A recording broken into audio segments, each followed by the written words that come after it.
Concept என்ன சொல்ல வராங்க பார்த்தீங்கன்னா, இதில் போட்டிருக்காங்க பாருங்கள். Wholeness was in some way the more primary reality அப்படின்றாங்க.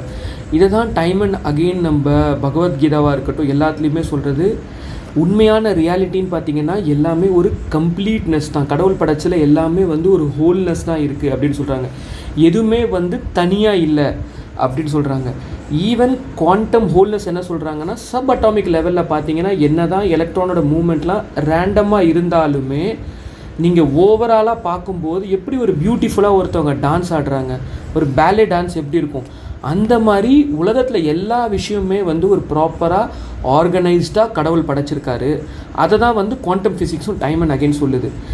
இங்கே பாருங்களேன், இதில் போட்டிருக்க பாருங்கள், sub atomic level sub quantum லெவலில் லொக்கேஷன் அப்படிங்கிற ஒரு விஷயமே கிடையாதான். Location ceases to exist. அதாவது எல்லா பாயிண்ட்டுமே all point in the space become equal to all point in the space அப்படின்னு சொல்கிறாங்க. அதாவது உலகத்தில் எந்த ஒரு புள்ளி எந்த ஒரு பாயிண்ட்டும் சப் அட்டாமிக் லெவலில் வச்சிங்கன்னா அது நான் இங்கே இருக்கேன் நீங்கள் அங்கே இருக்கீங்க அப்படிங்கிற எந்த ஒரு செப்பரேஷனுமே கிடையாது. எல்லா பாயிண்ட்டுமே சேம் தான்.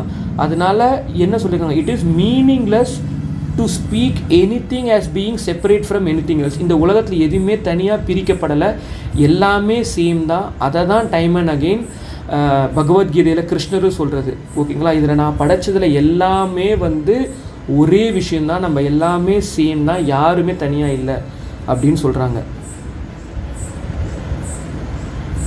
குவாண்டம் இதை புரிஞ்சுக்கிறதுக்கு சூப்பரான ஒரு அனாலஜி என்னென்னா, இமேஜின் பண்ணுங்கள், இது ஒரு ஃபிஷ் பாண்டு. இங்கே இருக்கிறது ஃபிஷ் பாண்டு. இந்த ஃபிஷ் இப்படி போயிட்டுருக்கு.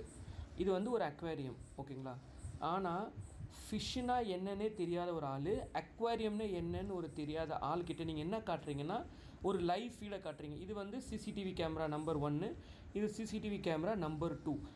இது பார்த்தீங்கன்னா ஃபிஷ்ஷோட சைடு வியூ காட்டுது. அப்போ உங்களுக்கு ஃபிஷ் இப்படி தெரியும், சைடில் பார்க்கும்போது உங்களுக்கு ஃபிஷ் இப்படி போகிற மாதிரி தெரியும். பட் இங்கே இருக்கிற கேமரா இருக்குல்ல, நம்பர் 2 கேமரா, ஃபிஷ்ஷை ஸ்ட்ரெயிட்டாக பார்க்குது. அப்போ உங்களுக்கு ஃபிஷ்ஷோடைய இந்த 2 கண், ஃபிஷ்ஷோடைய மூஞ்சி, இந்த வாய் இப்படி தெரியும், ஃபிஷ் இப்படி தெரியும் நம்மளுக்கு. கரெக்டுங்களா, ஃபிஷ் எப்படி பார்ப்பீங்க. ஆனால் இங்கே பார்க்கும்போது ஃபிஷ்ஷு சைடில் தெரியும். இந்த 2 ஃபீடை ஃபிஷ்ஷுனா என்னன்னே தெரியாத ஒரு ஆள், அக்வேரியம்னு என்னன்னு தெரியாத ஒரு ஆள்கிட்ட நீங்கள் காட்டு